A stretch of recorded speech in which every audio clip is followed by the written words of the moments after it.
This is going to be a sneak peek of me setting up for my first video.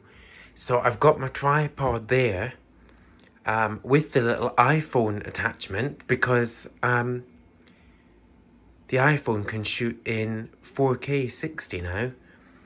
I've turned on all the computers, so I'm expecting quite a large electricity bill at the end of the month. Oh, and Windows is just doing an update and restarting. But once that's been done, I should be ready to go. I've got all my lamps pointed in the direction of the set.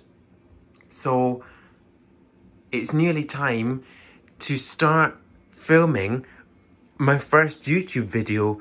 And I'm quite excited about it. So please keep watching. And I really hope to see everybody soon.